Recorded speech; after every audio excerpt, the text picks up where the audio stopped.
So this woman, let's call her Beetlejuice. And one day, Beetlejuice stops at a gas station to get gas, but the gas pump doesn't seem to be working. So she gets frustrated and she goes into the store area. And allegedly, she's got a little attitude. She demands that the store clerk help her. Then she starts pretending to be the manager and telling the clerk not to help other people in line.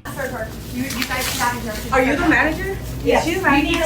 You need to leave. We're not serving you. And just to be clear, she is definitely not a manager. She's barely a customer. Now the woman in line she's arguing with, let's call her Will Smith. Now not only is Beetlejuice trying to kick Will Smith out of the store, but she starts telling her to go back to her own country, which is weird because Will Smith's Native American. Then Beetlejuice, who's still pretending to be a manager, tries to kick this other guy out of the store who's recording the whole thing. You need to leave. You're not a part of this. You need to leave. You're not a part of this. Then she goes back to Will Smith, telling her to go back to Mexico. Then it looks like she grabs her, and that is when Will Smith's had enough, and she smacks the shit out of her. He just walked into her. Which I can't show you because of violence and stuff, but it's pretty glorious. And I can show you the aftermath.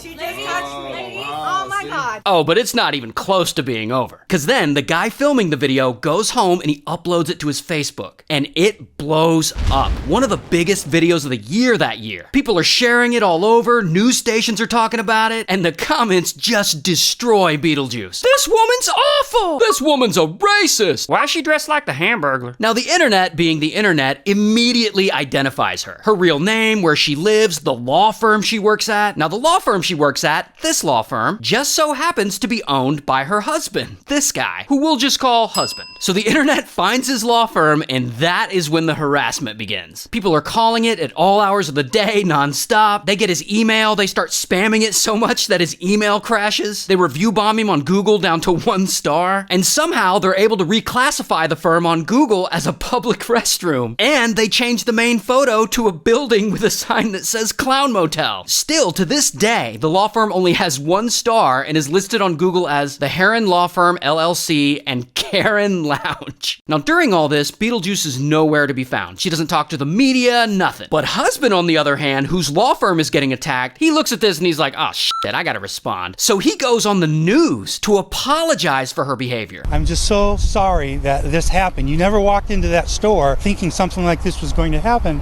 I understand it. I'm sorry for what she said. It was very hateful. He also says his wife has been suffering from mental health issues for about a year, and that she had been showing signs of extreme paranoia and making up stories, and that he hopes that this will be the wake-up call she needs to get help. Wow. And this all happened 4 years ago, and she has not publicly apologized or really been seen in public since. Shout out to Phoenix, Arizona.